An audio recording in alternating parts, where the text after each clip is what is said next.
Hello students, in this video lecture I am going to describe you chapter first class 9 civics. What is democracy? Why is democracy? मतलब लोकतंत्र क्या होता है और लोकतंत्र की जरूरत किस लिए होती है। इस चैप्टर के अंदर हम डिफरेंट कंट्रीज के एग्जांपल्स के थ्रू ये समझने की कोशिश करेंगे कि जो रियल सेंस है, जो एसेंस है डेमोक्रेसी की, जिसके द्वारा इसको लोकतंत्र कहा जाता है, क्या वो रियल में डिफरेंट कंट्रीज जो ये कहती हैं कि हम डेमोक्रेटिक कंट्रीज हैं, क्या रियल सेंस में लोकतंत्र को, उसके फीचर्स को, उसकी एडवांटेजेस को वहां फॉलो किया जा रहा है या नहीं किया जा रहा है। तो हम चैप्टर की शुरुआत करते हैं सिंपल डेफिनेशन से।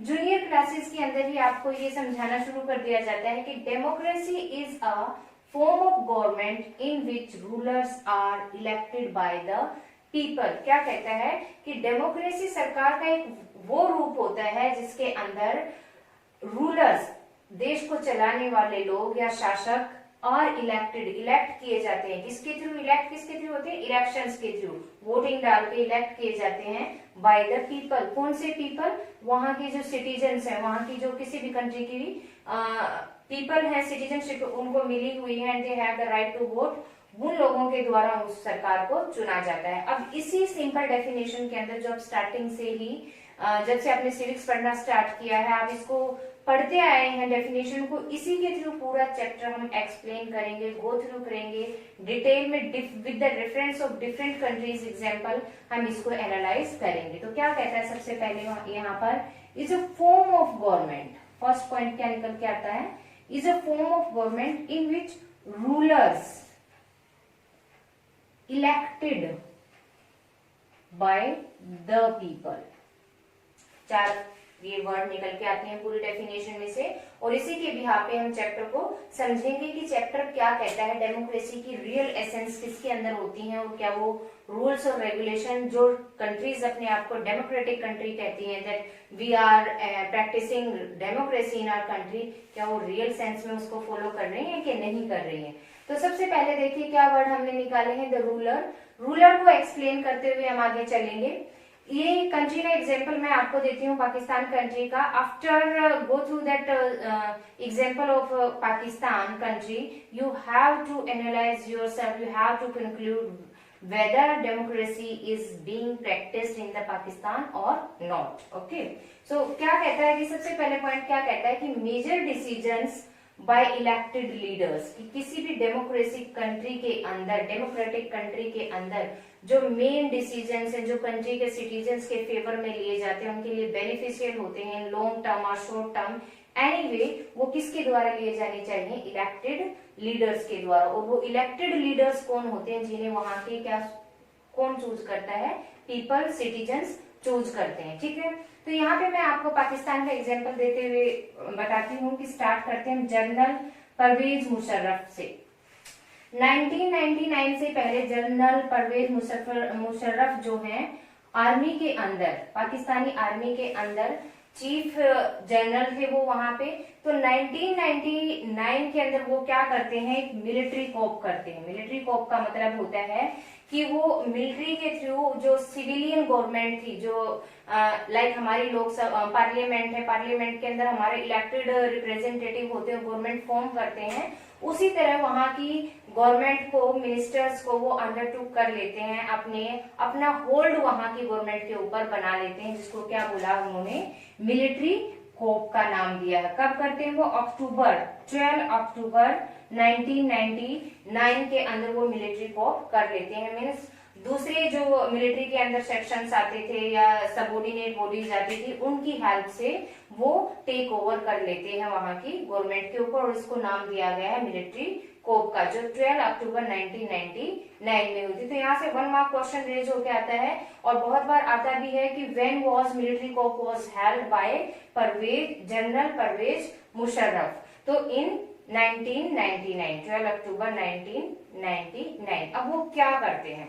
वैसे तो देखिए क्या कहता है कि किसी भी गवर्नमेंट के उस कंट्री के अंदर, सॉरी, अगर डेमोक्रेटिक गवर्नमेंट है तो वहां पर किसके द्वारा रूल किया जाना चाहिए, उस कंट्री को किसके द्वारा रन किया जाना चाहिए? वहां के इलेक्टेड लीडर्स के द्वारा। लेकिन यहाँ पे जनरल परवेज मुशर्रफ जो कि एक जनरल चीफ थे आर्मी के अंदर, वो मिलिट्री कोप के थ्रू होल्ड कर लेते हैं वहां की गवर्नमेंट के ऊपर, सिविल गवर्नमेंट के ऊपर। तो फिर वो क्या करते हैं, ये को हेल्ड करने के बाद डेजिग्नेटेड हिमसेल्फ एज प्रेसिडेंट, वो आर्मी के अंदर चीफ होते हैं और अपने आप को वहां का क्या वो बता देते हैं कि I am the president afterwards, इसके बाद मैं यहाँ पाकिस्तान का क्या रहूंगा, प्रेसिडेंट रहते हैं। और वैसे डेमोक्रेसी क्या कहती है कि वहां के हेड क्या होंगे, वहां के रूलर्स क्या होंगे, इलेक्टेड होंगे। डेफिनेशन क्या कहती है, इलेक्शन के थ्रू इलेक्टेड होने चाहिए। लेकिन यहाँ पे क्या हुआ, जनरल परवेज मुशर्रफ ने अपने आप को मिलिट्री कोप के थ्रू खुद को क्या अनाउंस कर दिया कि I am the president of Pakistan now. अब उसके बाद वो क्या कहते हैं, उस अपने आप को वहां पर स्टेबिलिटी देने के लिए वो कुछ चेंजमेंट करते हैं। क्या करते हैं, रेफरेंडम इन 2002 1999 के अंदर वो मिलिट्री को हेल्ड करने के बाद 3 साल तक टेक ओवर करने के बाद कंट्री के ऊपर अपने तरीके से चलाने के साथ उन्हें लगता है कि मुझे अपना एक्सटेंशन कर लेना चाहिए, अभी 5 साल के लिए मुझे अपना कार्यकाल और बढ़ा लेना चाहिए। लाइक हमारी कंट्री के अंदर आफ्टर एवरी 5 ईयर इलेक्शन होते हैं, तो उन्होंने भी अपना टाइम एक्सटेंड करने के लिए कॉन्स्टिट्यूशन के अंदर वो कुछ चेंजमेंट लाने की कोशिश करते हैं। तो वो क्या करते हैं, सबसे पहला स्टेप वो क्या लेते हैं, रेफरेंडम इन 2002। रेफरेंडम वर्ड यहाँ पे आपको क्लियर होना चाहिए, रेफरेंडम का क्या मतलब होता है। रेफरेंडम का मतलब होता है जनमत संग्रह।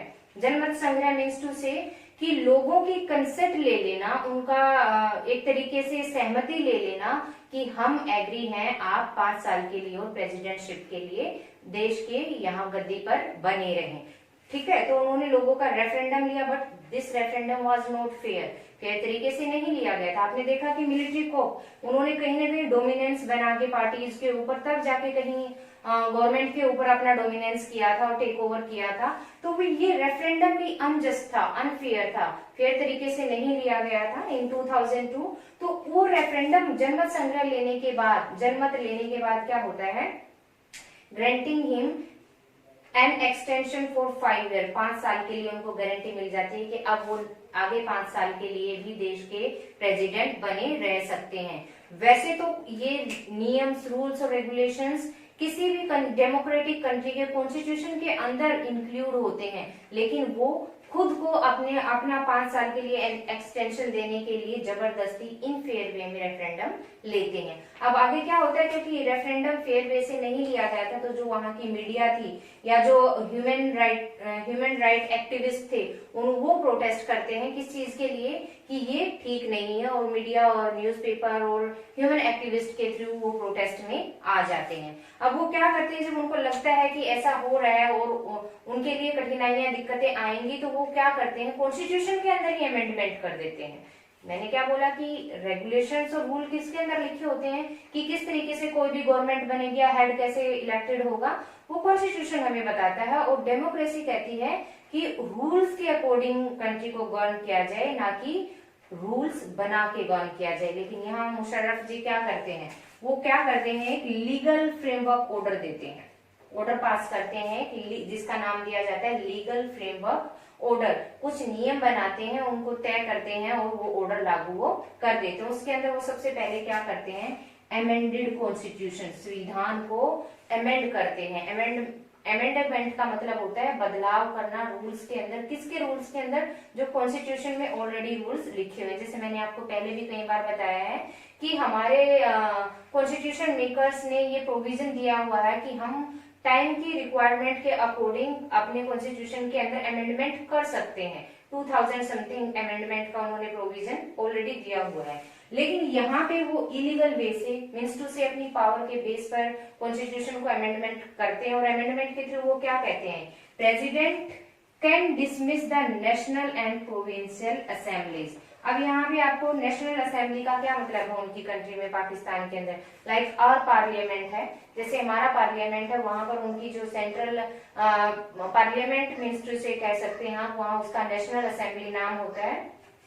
और प्रोविंशियल असेंबली, जहां जैसे हमारी कंट्री के अंदर स्टेट्स होती है और स्टेट गवर्नमेंट्स होती है, ऐसे ही वहां पे स्टेट्स को प्रोविंशियल असेंबलीज के नाम से जाना जाता है। तो उन्होंने एक राइट ले लिया संविधान के अंदर अमेंडमेंट करके, बदलाव करके, कि प्रेसिडेंट कौन बना हुआ है, खुद मुशर्रफ बने हुए हैं, कैन डिसमिस, वो किसी भी समय भंग कर सकते हैं नेशनल असेंबली को, प्रोविंशियल असेंबली को। क्यों कर सकते हैं? इन केस अगर उनको ऐसा लगता है कि वो प्रोटेस्ट कर रहे हैं, जो भी डिसीजन वो अप्लाई इम्प्लीमेंटेशन कंट्री के ऊपर दे रहे हैं, अगर उनको लगता है कि no they are not doing this thing in my favour, तो वो क्या कर सकते हैं, नेशनल असेंबली और प्रोविंशियल असेंबली उनमें से जो भी प्रोटेस्ट करेगी उसको वो डिसमिस करने का राइट अपने फेवर में ले लेते हैं। नेक्स्ट वो क्या कहते हैं, national security council would supervise civilian cabinet. उन्होंने एक नेशनल सिक्योरिटी काउंसिल बनाई, ये थी नहीं पहले कॉन्स्टिट्यूशन के अकॉर्डिंग।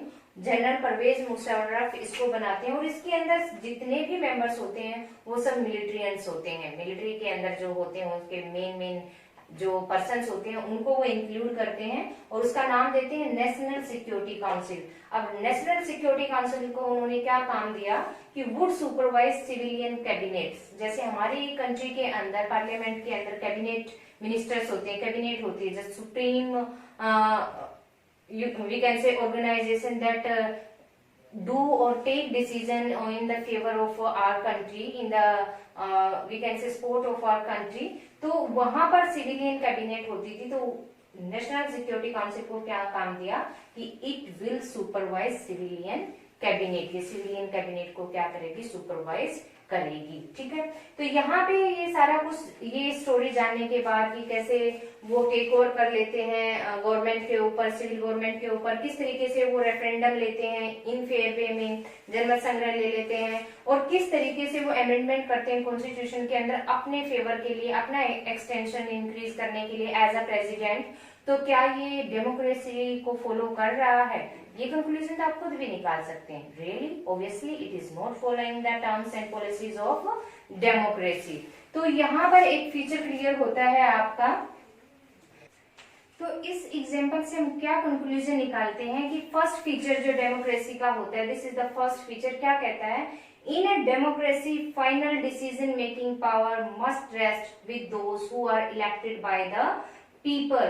कि एक डेमोक्रेसी के अंदर डिसीजन मेकिंग पावर, जो कि मैंने यहीं पे आपको क्लियर किया था कि major decisions by elected leaders, जो चुने जाते हैं लीडर्स, उनके द्वारा डिसीजन लिए जाने चाहिए।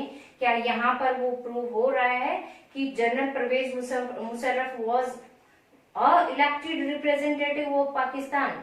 नो, प्रेसिडेंटशिप ली उन्होंने, but on the behalf, on the we can say forcefully by the military coup that was held in 12 October 1999. He was not elected by the people. Referendum he took, but on unfair means. ठीक है, on the behalf of unfair means. तो यहाँ पे ये definite first feature of democracy है। Question बनता है describe the features of democracy. There will be 4 features of democracy और हर एक कंट्री के एग्जांपल के साथ रिलेट करते हुए one by one in features को हम डिस्कस करेंगे। तो you have to be learn this first point as it is कि this is the first feature of democracy and what it is saying कि decision making power must rest with those who are elected by the people. Decision making power must rest with those who are elected by the people. जो लोगों के द्वारा elect किए जाते हैं election के through, वही लोग डिसीजन मेकिंग पावर का क्या रखते हैं, राइट रखते हैं। तो with this the introduction what is democracy, I think it will be clear to you कि what is democracy is a form of government in which leaders or rulers are elected by the people, and by the example first feature would be clear to you. I hope in a better way you have understood it. In the next video lecture with the example of China and Mexico, we will discuss the second feature of democracy कि वहां पर भी democracy की form follow की जाती है, is it followed in a fair way. Till then keep watching and kindly like, subscribe and share my video if you find it beneficial to you. Thank you and have a good day.